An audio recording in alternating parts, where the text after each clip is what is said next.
A Day in My Life in Florida Blanca, Pampanga, Part 2.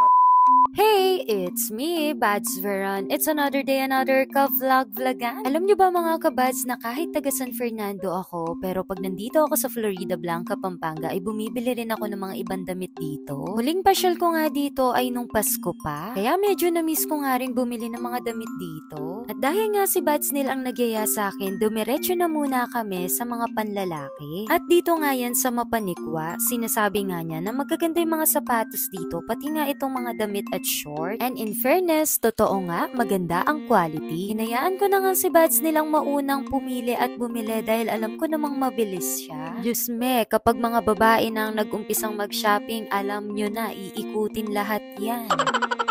Pero alam nyo ba, medyo lumevel up tayo sa araw na ito, mga kabads. Dahil nandito tayo sa isang tindahan nila na medyo nagmamahal ng kaunti, pero sa totoo mura lang talaga. Grabe, dati no, nang afford ko lang yung mga 55 pataas, 150 pababa dun sa isang store nila. Pero saktong-sakto nga napunta ako dito sa store na ito dahil nakita ko nga itong mga sandals na to. Sobrang nalilito nga ako kung ano ba talaga yung mga gusto ko dito, kung pwede nga lang bilhin ko na lahat. Pero syempre, hindi natin nahayaan maging impulsive buyer ang sarili natin. May mga bagay na okay lang na makuha o mabili natin, pero dapat wag natin kalimutan na disiplinahin pa rin ang sarili. OMG, coming from me, look at the plastic.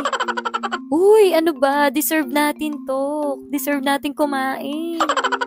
After ngang mabudol, dumiretso naman nga kami dito sa street food. At totoo nga, hindi pa natapos ang paghahanap ko ng liga, pero pagkain pa rin ang hanap ko.